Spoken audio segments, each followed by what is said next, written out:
The Maldives will be underwater. You showed on. Well, no, I believe you. Yeah, Yeah. it's crazy. But if you see the Google image of the Maldives and how it looks, it's crazy. It's like years away from basically. Well, they're trying to purchase another set of islands to move the people there. Yeah. That's Oh how my serious goodness. it What is it? 500,000 people or something like that? I don't know the population. Makes I don't me think makes it's- me I don't happy think that I it's sold a little parcel I once owned in Turks and Caicos. I know that it's only elevated like at like 50 meters at its highest peak. The Todd Shapiro Show. Brad J. Lamb is here, TorontoCondos.com, our expert, our dragon, our famous realtor and developer and mortgager. You do everything. What? You open up a new business today? You open up your hotel yet? I opened up a porn website today. You're That's my new business. It's the best internet business there is. I love you, man. Because I'm not sure. Did you? No. But you, Absolutely not. I'm kidding. that's a business, though, man. It's a great business. It's a great business. It's amazing, right? Because you see, every year there'll be like the top 10 hit websites, and they don't include what the porn ones would be there because there would be 10 more that were more hit that are actually porn because sites. it'd be 5 times more hit than the other ones. Did we have the conversation about YouTube, how Pornhub's like YouTube now? I forget if I had that with you. No.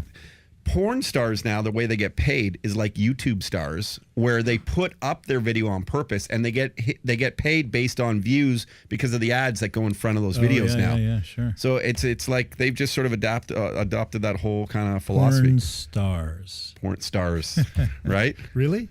Is there such a thing as a porn star? I think so now. Really? They got some clout because of their social media followings, right? So they get a couple of million people following them, and they can work with kind of sort of mainstreamish sponsors. Will sometimes take risks in them and stuff and do some stuff. So would you ever have one represent? No, I don't think so. No. It's a fine business, but it's not for me. It's not. It's fair enough. Blue Jays, man. We were talking about the Blue Jays last week. Super exciting stuff. They play the Indians on Friday night, and what are your thoughts, man? Yeah, there's just you think they'll get to the World Series? I'm not sure you're allowed to call them the Indians. I know. Am I not allowed? Because Jerry Howarth isn't. Am I not allowed saying? He's not allowed to call him. This is JJ Lieberman, by the way. Brad J. Lamb co-hosting today. JJ, how are you? Yeah, they're. Yeah, I mean, some people are saying that. Do you think that's an offensive term? Calling apparently going to the mound and having a powwow is also offensive, and the tomahawk chop. Yep, you can't do the tomahawk chop. Who's saying you can't? Who's saying you can't say it, in the world? The general world, man. It's not because it's disrespectful to Indians. No, but I'm saying then who's saying that he can't say it on the fan? Or No. He's just opted to. I think he said 20 years ago or something he boycotted. I think it was with the Atlanta Braves. I think that when the Blue Jays beat the Atlanta Braves in the last World Series they won. He said he stopped doing it because a writer or a fan wrote in. I think a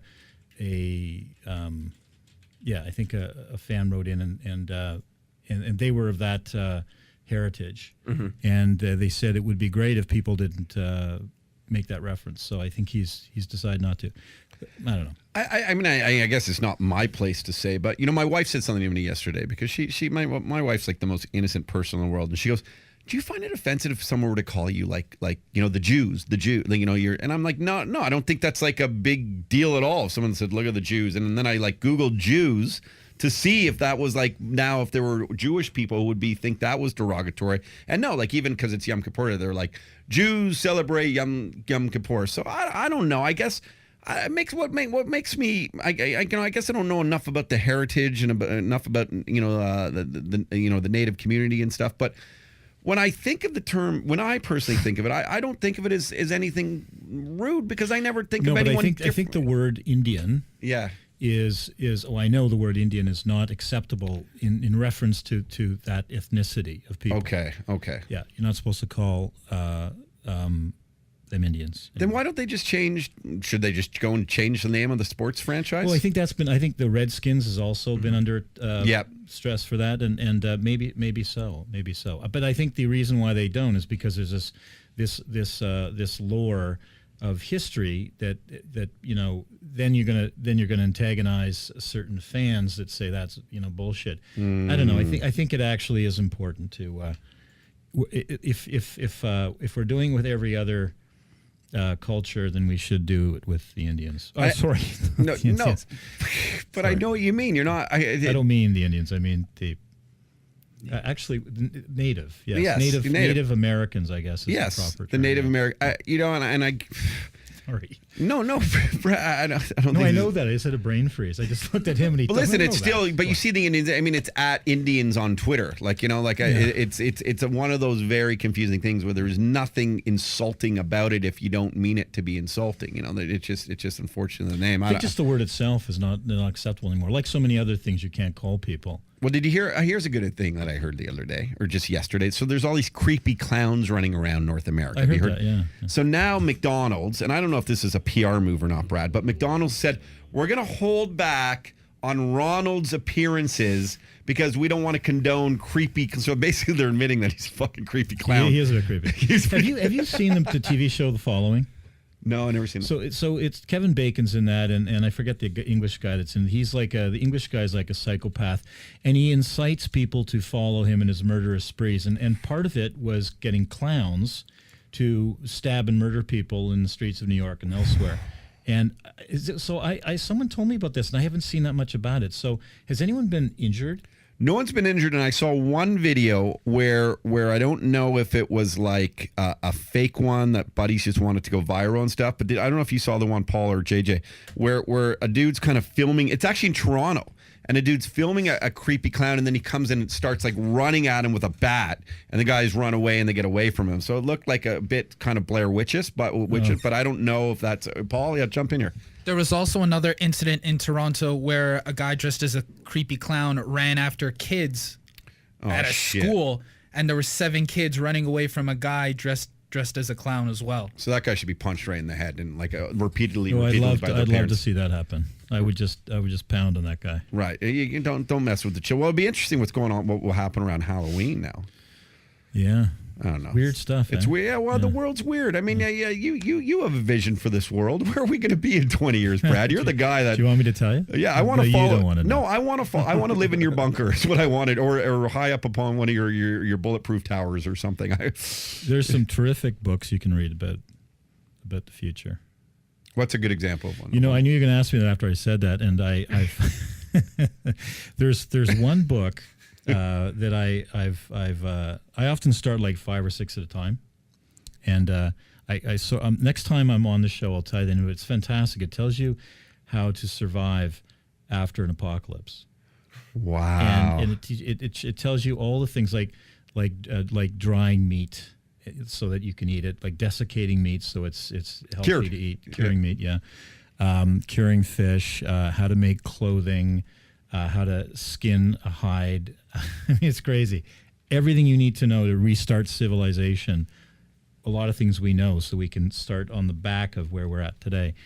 I don't think that's necessarily going to happen, but we're going in a bad direction. We definitely are going in a bad direction, and one of the biggest problems that I don't think people have any clue about is global warming is real, and it's going to flood the coasts of every country in the world, and we're looking at probably conservatively 200 to 500 million people being seriously affected. I mean, seriously, to possibly that could be the death count, but it's going to be massive, and it's not going to happen slowly.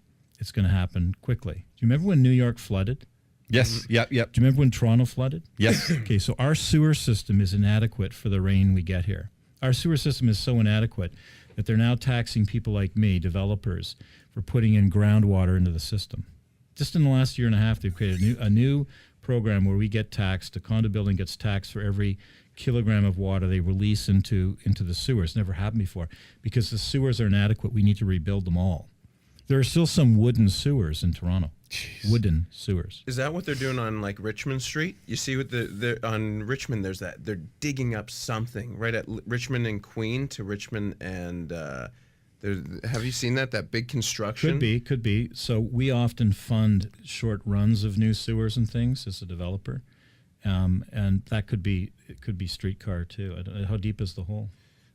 Well, it's not streetcar because there's no streetcar on Richmond, so it's true just. enough. But it's not super deep though. So, but yeah, It could be hydro trunks. It depends on who's doing the work. That's an interesting question. See, this is stuff I would never, ever think of in my life, and not just New York or Toronto, like urban centers that are really, really growing as well. Like what the infrastructure of how they've been built for over the last couple hundred years, like.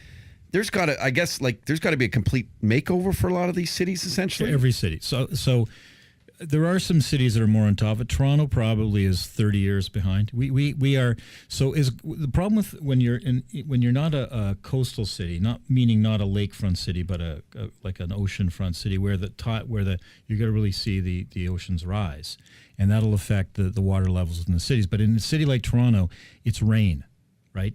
It's bad storms. If we get too much rain, a flash flood, the sewers can't take the water and it floods the city. And that's where you get problems. The floods could last for days and days or weeks if it's that bad. Can shut down traffic, can shut down the power, can shut down the supply of fresh water. And then you have problems like cholera and all sorts of terrible things that can happen. And now this has never happened in Toronto, but I'll tell you, in New York City, there was a long period of time. I forget exactly how many weeks, but it was weeks where parts of New York City were underwater. And this was like 5 years ago. Lower East Side, right? Yeah. Well, And then Jersey was affected just a couple of years ago, right? Because everyone. Well, look remembers- at the Maldives. Have you seen that? The Maldives will be underwater. You showed on. Well, no, I believe you. Yeah, Yeah. it's crazy. But if you see the Google image of the Maldives and how it looks, it's crazy. It's like years away from basically. Well, they're trying to purchase another set of islands to move the people there. Yeah. That's Oh how my serious What it is it? 500,000 people or something I like don't that? know. I don't know the population. Makes I don't me think it's- makes me I don't happy think that I it's sold a little parcel I once owned in Turks and Caicos. I know that it's only elevated like at like 50 meters at its highest peak. Like that probably won't You're exist. probably okay with 50 meters. I don't think the oceans are going to rise in our lifetime more than 10 or 15 feet, which is a disaster anyway. That's a massive amount of. The global warming statement you made, Trump obviously is sort of like one of these deniers of it and doesn't, thinks it's a bit of a hoax and everything. Right. Is this one of really you see a lot of celebrities get behind this issue, but is this one of the most singular type of issues what more of the public should really start to really truly understand and try and make a difference because we can help it, right? It's the number one issue really because so there are other issues like education and food delivery, people starving and unemployment and inequities in wealth and so on. But this is a leveler of everything. It's going to affect everybody and it'll affect the sources of food far beyond, pestilence and people hoarding things to drive prices up. This is a game changer for humanity. If it happens the way it's most scientists who believe, there's the deniers and the believers, and more believers and deniers. But if it happens the way most believers have prognosticated, it's going to be a disaster for us. Do you what are simple things that we can that people can do? Just stop driving cars, turn off your lights. Yeah. Just like the biggest issue is consuming power, right? Anything that creates carbon dioxide. So, funny. There's a guy that used to be a big petrochemical CEO. His name's Gwyn Morgan. He used to run Encana. I think it was Encana. And he retired several years ago. Now he writes in the Globe, and the guy's brilliant. He's a very well-spoken, well-educated man. He's always talking about the lunacy of the side that believes that electric cars are the answer, because electric cars can be the answer, but it depends on how you charge your car. If you charge your car in an area in the world where electricity is generated by burning coal, then it's worse to drive an electric car than a gas car because you're consuming coal, and coal is the single worst thing for CO2 emissions. So the problem with Brad, a little closer, Mike. Sorry. Thank you. Sorry to interrupt. The problem with consumers is that they're not well informed, and I don't think they understand all the science behind it, and that's something that and unfortunately, because most politicians in the world don't want us to be that informed about this because it's not good. Speaking of politicians, yesterday afternoon, City Mayor John Tory announced he's going to be cracking down on developers and their requests and demands to block lanes during construction and the process of it. Will his new regulations affect you on any of the projects that you do, and what do these new regulations really mean? Okay, well, this is actually kind of a hot topic for me because he went on CP24, and I was a scapegoat for that. They actually closed my project down. Really? Yeah. Jeez. And so actually on we were expecting our lane closure permit. The only way to build a building in the city of Toronto that's mid-block and is zero setback, meaning that the building takes the entire parcel, right? Which a lot of buildings in Toronto do, is you have to get a lane closure because there's no way to deliver products to the site. Like if you deliver rebar or concrete, the truck can't hover over the site and deliver concrete. I've seen it my whole life in downtown, never thought twice about it. It's the truth, just because I watched stuff being built. And, well, if we had some helicopters, we could maybe change that. But that's just, you can't fly helicopters in the city of Toronto either. So it's just impossible to do it any other way. And, this is a traffic mayor, and he's, of the opinion that developers are sort of willy-nilly closing streets without thought. Right. So we're expecting our permit on Thursday, and we're well advanced to have it without shutting down the site. City's well aware of our need. We've been at it for a year and a half to get this permit. We were promised it on 3 different occasions. Finally, it was granted by council. It was granted by community council a month ago, and it was granted in council, and then the mayor held it, which means that it wasn't granted. He held it to the next meeting. So we've now. So in the meantime, on Friday when I found out about this, I called the mayor's office and I said, "Listen, we're going to have to fire everybody and close the site. I mean, like we've already put up the Jersey barriers and the signs going up." And they said, "Well, okay, well if that's happening, don't stop. We'll let you know what to do." Then Tuesday morning, the city shows up and says, "Rip down your hoarding, remove the Jersey barriers. You can't do this. You don't have a permit," which is completely counter to what I was told on Friday, which was relax, don't do anything yet until we tell you. So the mixed message, no real communication between the councillor's office, our office, the city's office, and our office in terms of a clear flow of information. And then the mayor goes on television and shows my crane, and I'm the bad guy for closing traffic. And then the other thing I find interesting is that, and by the way, we had been assured of this all the way through by, not the mayor's office, but the people that grant these within the works departments and so on. It was never an issue, right? Never one issue. And we also had been promised an earlier date for council, and they kept postponing putting us on the council highlights to be heard that day, right? And then it came to the exhibition, other things we got bounced to another council meeting.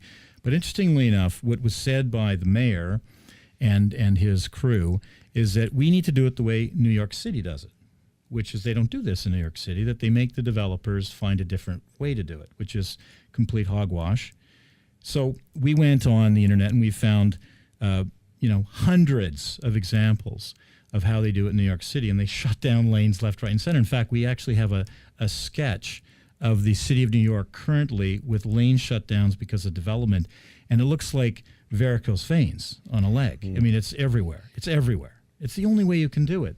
There's no science way to do it otherwise, And anyway, I think that it's unfortunate because of the lack of communication that's taken place between us and the city. And this is one of the problems with, I've told you about all this stuff that we deal with the city, the struggle we have. What I was told by the mayor's office is that the works department, or the people responsible for issuing these permits, said that we wouldn't be held up if it was held for a month, and that's why they did it.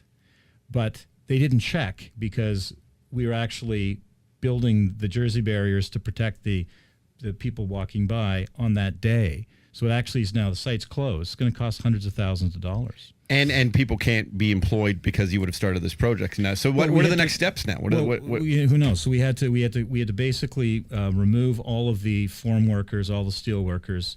There's an excavation piece of equipment still there. That's one guy digging holes, waiting for something to happen. And I've got all my laborers and all my management staff we're paying there, but everyone else is gone off to other jobs. The crane and sitting idle cost us $25,000 a month for that crane to sit there. And this is all just a silly waste of time and money because nobody communicated about the reality of not being able to do this. I'm getting so angry for you. And what I find frustrating is that there's not a lot of outlets for you, There's not a lot of places to call to get relief from this, and you have to escalate it, and it becomes nasty, and there's no reason for it. Me as the layman in all this, Brad. Brad J. Lamb, by the way, TorontoCondos.com. And if you want anything like sold or purchased, just go there. They got great realtors and all that stuff, and look for his new developments. Blah blah blah. It's amazing. TorontoCondos.com. For me as a layman, the way I see it also, with increasing house prices happening every month and condo prices going up every month, that the more you have a delay, the more that you're delayed in making great affordable homes for people still because of this time that at least we can get in there now. If this delays you next year, it's only going to help. I mean, prices are only going to go up, so it's going to hurt people buying them. That's what I would think also. Do you know what happened today? Tell me. I raised prices $200,000 today. Because you have to make up for those costs. Yep. So it's going to cost at a minimum. Listen. That's first and, thing. And that means the next, we've got 50 or 40 units left. The next 40 people are paying, an extra $5,000 when they didn't have to. Yep. Like, this stuff isn't absorbed by the project. It can't be, right? It gets absorbed by the consumers who buy the product. And it's when we're talking about trying to find a way of finding affordable housing in the city, we go ahead and do stuff like this without any consultation to the stakeholder, which is me. That building is $100 million being dropped into the city. We do that every 6 months here. $200 million to $300 million a year dropped into the city. All the jobs, all the money, all the taxes, everything. Provincial, HST. No consultation, no phone call, no asking us, hey, is there any other way to do this? Nothing. They always go after the developer, don't they?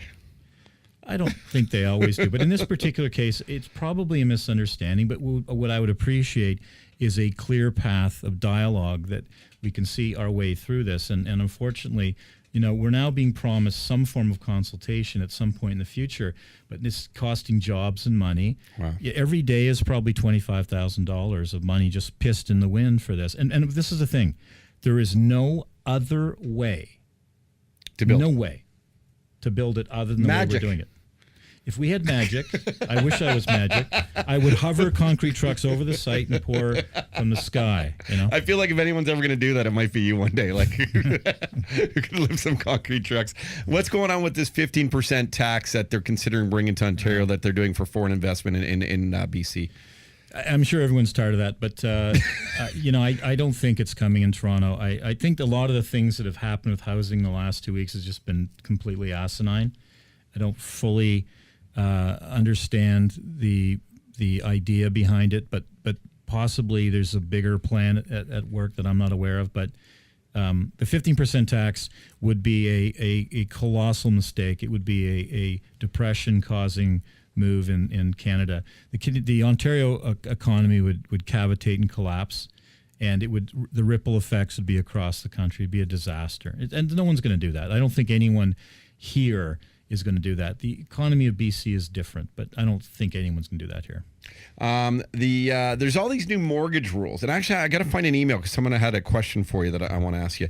The new mortgage rules are coming into effect this Monday.